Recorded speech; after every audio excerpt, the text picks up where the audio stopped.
What if one of the oldest books in human history was secretly a code? Not just a spiritual guide, but a system so advanced it helped inspire modern computers, decode life itself, and still gives answers that feel impossibly accurate. This is the story of the I Ching, an ancient Chinese text that many believe shouldn't work the way that it does. The I Ching, also known as the Book of Changes, dates back over 3,000 years to ancient China. Legend says it began with the mythical emperor Fu Xi, who saw patterns in nature, the sky, the earth, animals, seasons, and from those patterns, he created 8 symbols called trigrams. Later, these were expanded into 64 hexagrams, each made of 6 lines, broken lines, unbroken lines. Simple, right? But those 64 patterns became a system for understanding reality itself: change, chaos, fate, and decision making. To consult the I Ching, you don't just read it, you ask it a question. Then you cast coins or yarrow sticks to generate a hexagram. That hexagram corresponds to a passage, a kind of poetic answer.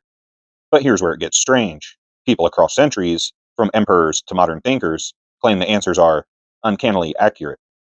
Not vague like a horoscope, but specific, almost like the system is responding. Psychologist Carl Jung believed the I Ching worked through something he called synchronicity, meaningful coincidences that connect your mind to events in the world. In other words, you're not just reading the I Ching, somehow it's reading you. Now it gets even stranger.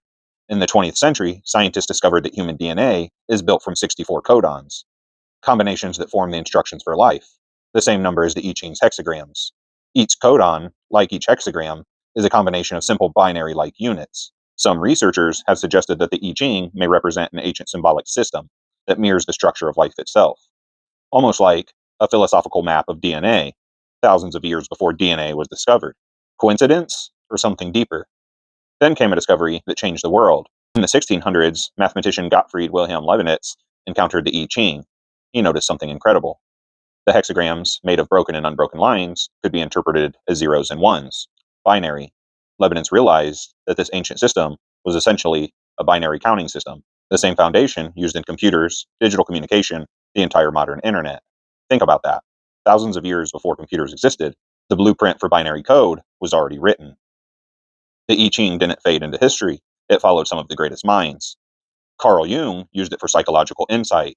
John Cage, the avant-garde composer, used it to create music based on chance and pattern. Philip K. Dick, author of The Man in the High Castle, consulted it while writing his novels.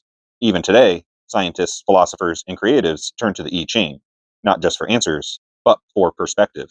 So what is the I Ching? A coincidence? An ancient philosophy? A psychological mirror? Or something more unsettling? A system that taps into patterns we don't fully understand yet? Because whether you see it as mystical, mathematical, or symbolic, one thing is certain: the I Ching doesn't just try to predict the future, it reveals the patterns that shape it. And maybe the real question isn't how does the I Ching work, but why does it still work after 3,000 years?